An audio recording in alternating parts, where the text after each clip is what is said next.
स्वामी विवेकानंद यांचा मृत्यू कसा झाला? तर चला बघूया एक छोट्याशा व्हिडिओच्या माध्यमातून. पुढे जाण्या अगोदर आमच्या चॅनलला सबस्क्राईब करायला विसरू नका. वर्ष 1902. बेलूर मठ शांत होता, पण त्या शांततेतही एक खोल वेदना दडलेली होती. स्वामी विवेकानंद, ज्यांनी भारताचा आत्मा जगासमोर मांडला, ज्यांनी तरुणांमध्ये आत्मविश्वासाची ज्वाला पेटवली, ते त्या काळात फक्त 39 वर्षांचे होते.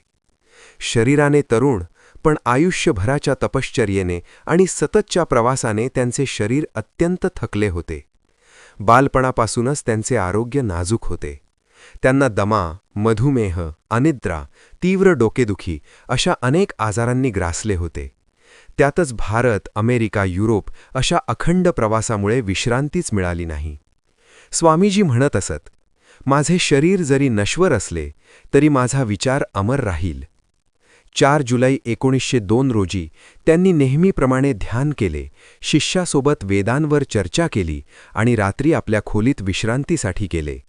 रात्री ध्यानावस्थेतच त्यांना मेंदूतील रक्तस्राव म्हणजेच ब्रेन हॅमरेज झाल्याचे मानले जाते. पुढील सकाळी 5 जुलै 1902 रोजी स्वामी विवेकानंदांनी देह ठेवला. काही जण म्हणतात हा मृत्यू नव्हता, तो योगी देहत्याग होता.